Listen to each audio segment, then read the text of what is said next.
everybody, welcome back to the kitchen. I'm here today with a really special little treat for you guys. I was going to cook supper today and we were thinking, what are we gonna have? Anyhow, my husband's cousin was up last week and dropped in some. Just wait. Sorry about the glare, the sun is really shining. Saltfish, Newfoundland saltfish. Beautiful, check it out. Love it, love it. Been a staple in, I would say, most Newfoundland kitchens for generations, for long as I can remember anyhow. And they're pretty simple to make, so I thought I'd come on and show you how. I did a little prep work. Basically, I took my fish like that. I cut it up in pieces. I put it in a big bowl. I soaked it overnight in cold water. And then the next morning, I got up and I drained water. And then this afternoon, I changed the water again. So you want to do that a couple of times, maybe even more, depending on your, your taste buds and your, salt intake and stuff like that.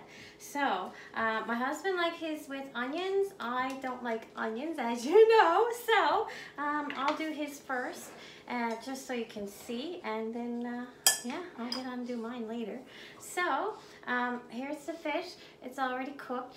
It's been boiled for about 5 minutes or so, and then that water drained off, picked through thoroughly. You don't want to have any bones, anybody choking.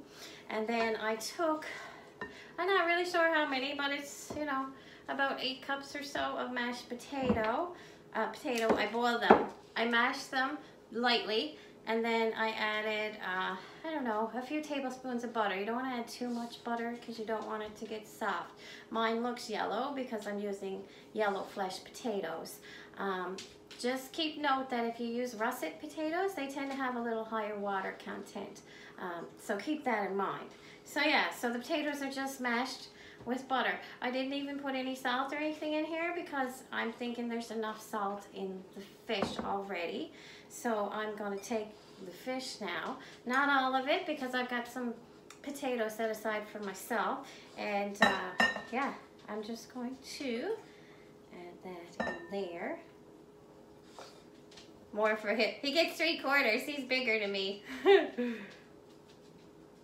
gorgeous. This great big flakes of fish. Yum.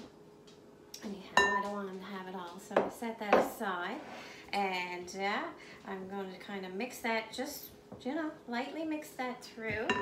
And if you're not a Newfoundlander, I'm assuming you could probably use summer savory.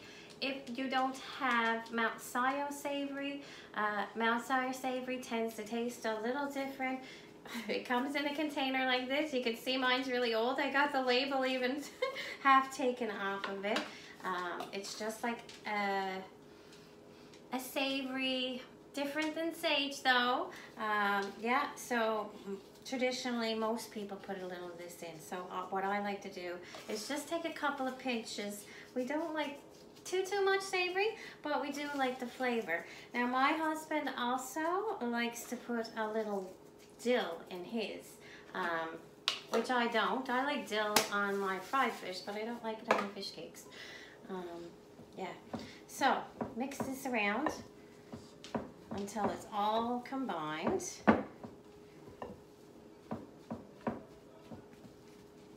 You can use your hands too if you want to.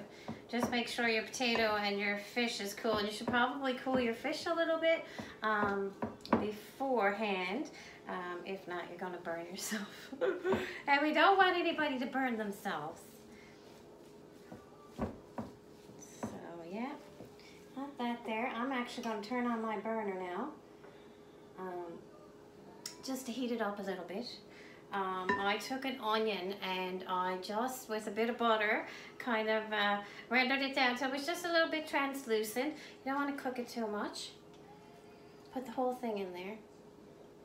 Diced, I don't know, medium small, depending on, again, your flavor. I just, I hate onions in my food. I love onion flavor, but the slimy texture gets me every time. So yeah, I don't want them in mine. Yeah, a lot of people too, if you have a problem with your fish cakes sticking together, a lot of people go ahead and add an egg or an egg yolk. I don't usually have a problem, so I don't bother. Now, if I was making Dutchess potatoes or something like that, absolutely I would use an egg, or I wouldn't get them to stand up. So, as you can see, it comes together quite well. If you want them all perfectly sized, you can just use an ice cream scoop. Scoop it up like that. And then what I like to do is, you can even just drop it. I just got a pie plate filled with flour. And I'm just going to kind of roll that around a little tiny bit. My pan is starting to heat up. While that's rolling around, I'm actually going to add a little pinch of butter to the pan. You can see me with my fingers because of course I forgot something.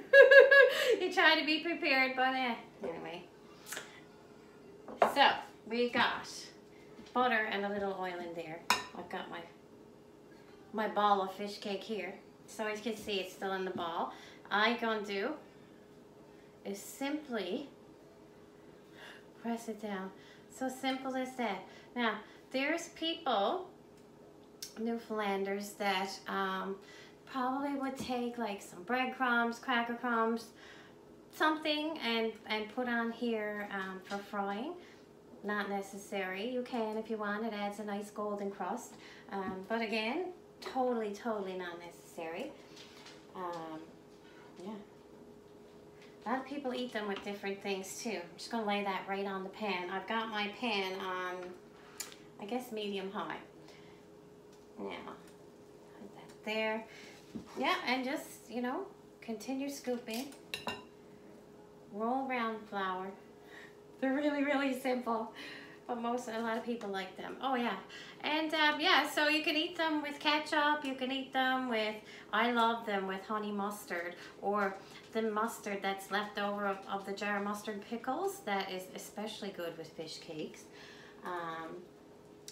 What else can you have them with? I heard a young lady uses hollandaise sauce, and I think that would be delicious. I never had hollandaise sauce until I went to a Newfoundland, and they used to have these big brunches at the Mackenzie Hotel, and yeah, we used to go over there every Sunday, like a crew of us.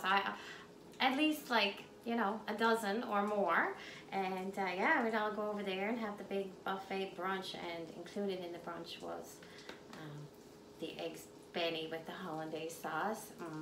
Super fattening, but super delicious.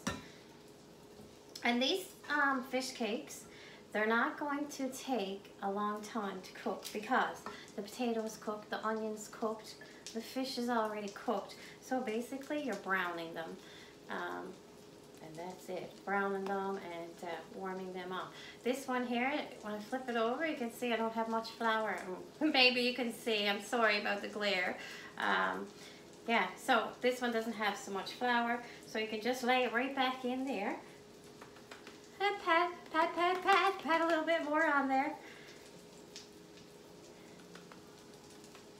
Now, I've got 4 done already on my pan. I'm just going to have a little peek here. Let's see if I can move it over a little bit.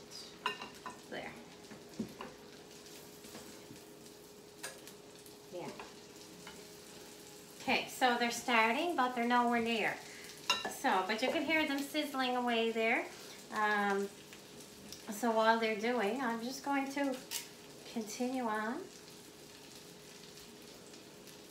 Oh, hope he's going to be so happy today with an early supper.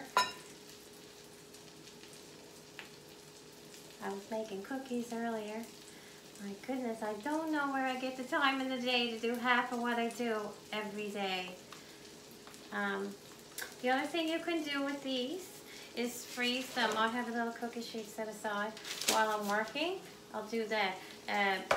I'll do them all off, and then if I wanted to freeze them, well, I wouldn't even cook them first. What I would do is just take a little piece of wax paper and place them in between, and yeah, that way they don't stick together when they're on time.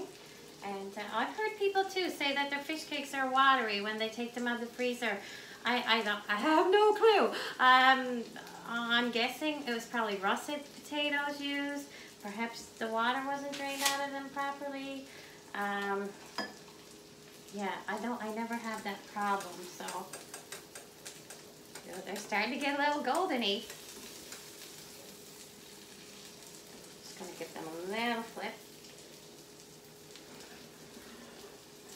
I just don't want them to burn while I'm chatting. Anyhow. Yeah, and yeah, I don't know. There's other people too that make them with fresh fish, and that's fine too if that's what you like.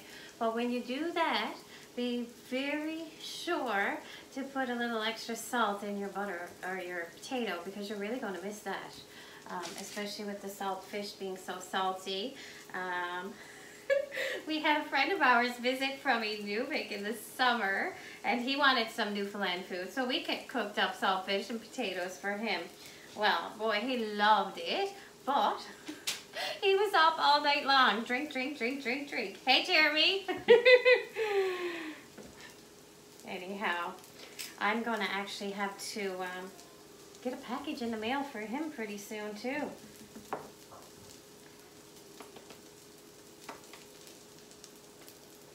I remember too when I was living in Newfoundland, Larry was the guy I rented my hair salon from, the space, and he was all excited one day because I had salt fish come in the mail.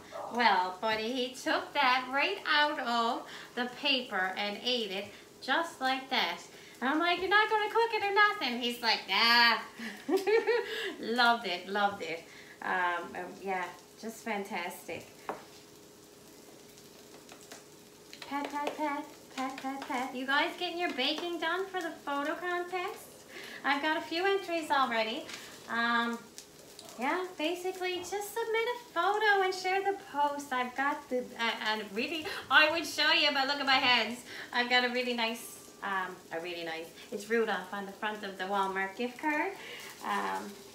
Yeah, it'd be really, really nice. Now, these are just about done, and I forgot something else, a plate. So what I'm going to do here now is, I think what I'm going to do is just show you what they look like.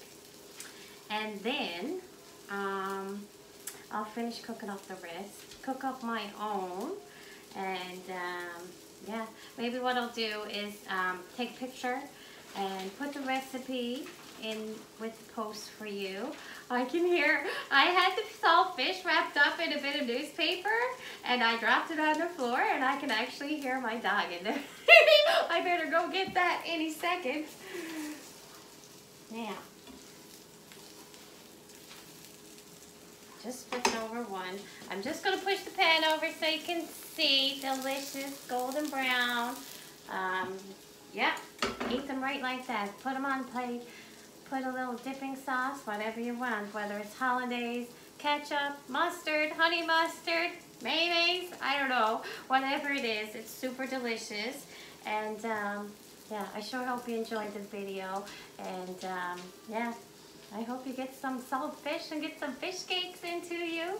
And I hope you guys are having a wonderful day. And yeah, I'll pop in soon with another video, I'm sure. Okay, bye!